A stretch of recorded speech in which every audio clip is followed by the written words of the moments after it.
Hi, and welcome to day one of the 7 Days to Positive Parenting.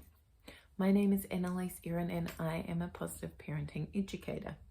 Now, we really need to know what happens with our kids' brains so that we can understand why they're so impulsive. So let's start there.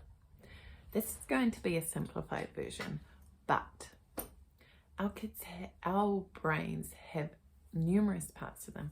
And one of them is an emotional side and one is a logical side. Our kids from the age of 0 to 6 can't access their logic side. They are simply living from their emotional side of their brain. This is the side that has all the anger and the tantrums and the reactions and the happiness and all those wonderful emotions that our kids go through. But these emotions can be hard for us as parents because we try and reason with them. And guess where reasoning comes from? The logical side. The side that our kids up till 6 can't actually access. And you know what? Every time our child has a tantrum and loses it on the ground, their brain actually totally shuts down. So we're sitting here trying to reason with them and they can't even access their brain to try and understand us. This is why it's so important that we meet our kids' emotions with emotion. Now, the funny thing is when they get to about 7 and their logic and reasoning starts coming in, it then goes and shuts down when our kids hit puberty, which is why we have teenagers and their wonderful moods. It's not just because they've hit the teenage years, it is also because of their brain. Teenagers are coming from and operating from the emotional side of their brain again.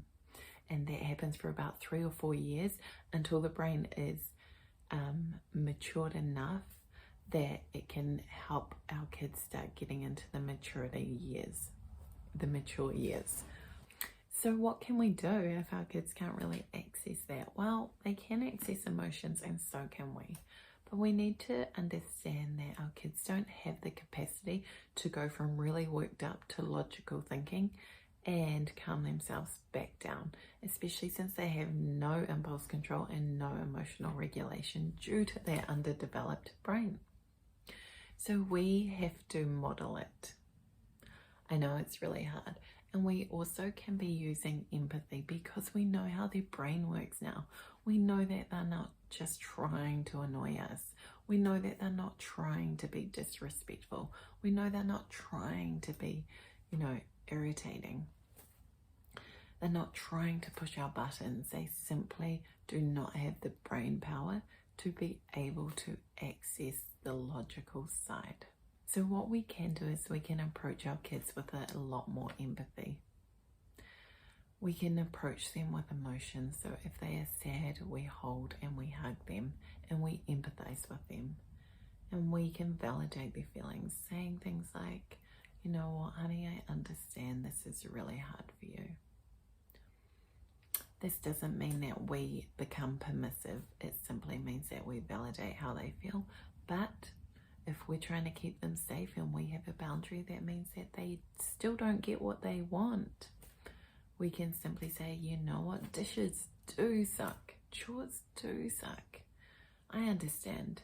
We don't want to stifle their emotions because we currently have an entire world full of adults who can't deal with their emotions because their emotions were stifled as children. So what do we turn to when we can't when we're trying to avoid our emotions? Substance abuse, addiction, food, sex, drugs. Even, some people have healthy outlets like going to the gym or running. Great. But we're still trying to avoid our emotions when we use these things, or we're trying to control our emotions. We're trying to force ourselves to be happy again, even though we're feeling sad because we weren't allowed to process our emotions. We weren't allowed to let them out as children. So it's really imperative that we teach the next generation to process their emotions, to let their emotions out, and and to empathize with the fact that they are fully emotional for many years as kids.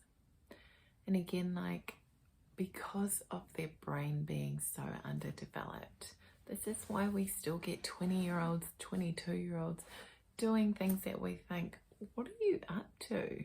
Like, you know, they are still very young and their brain hasn't matured. Let's work on giving our kids empathy during this time. So my challenge to you today is, can you spot a behavior or an impulse that your child does that may actually be from their underdeveloped brain? They're not actually trying to be naughty, you know, throwing their food or hitting their sibling. These are all just impulses that they can't actually control, and it's due to their underdeveloped brain. So please do me a favor, see if you can spot any of these impulses in your kids today. Let me know too in the comments.